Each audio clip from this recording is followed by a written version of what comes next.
believe that we may have peaked because caseloads are coming down, or is it that we are under testing? I see that at least 11 major states, Dr. Lahariya, we are seeing under testing, plus questions being raised now over the death count as well.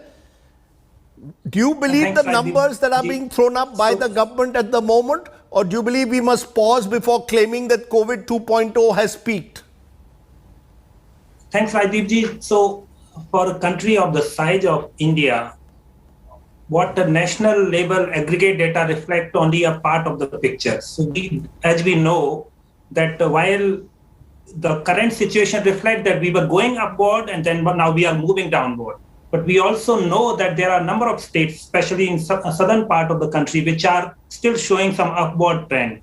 So for a country of the size of India, we cannot say that we have peaked, and it has a limited meaning because the political and administrative boundaries do determine that how the response should be decided. So I would say that we can be assured that at national level the number of cases are coming down, but we need to be careful because ultimately the response is also mounted by the state level.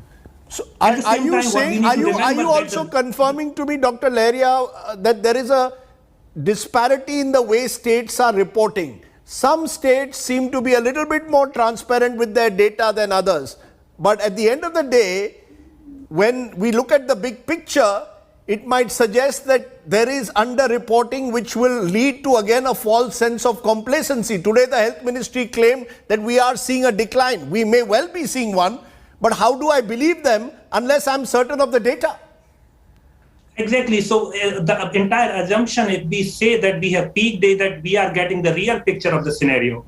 While the truth is, throughout the pandemic, across the world, that the number of cases which have been reported are 1/6, 1/8, 1/10 of the estimated cases. In case of India, we know through Zero survey that actual estimated cases are 20-fold of what is being reported.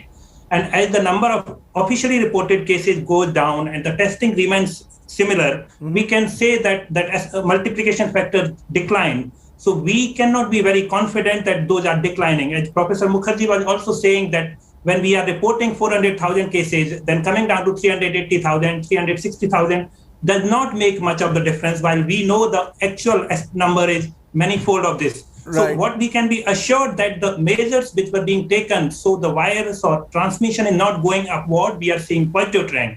And trend can be actually, that's what we should be focusing attention on. And trend shows that some of the transmission is declining.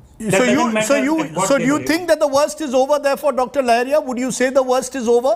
I would say that the worst is over probably for cities like Delhi, Mumbai, some states, Chhattisgarh, or some other parts of the urban centers of the country. But we really don't know about the rural part of the country. We really don't know about the some other parts. And in the southern part of the country, it is still increasing. So we still have to wait. Right. And we also need to know that we are still at a very high number of cases.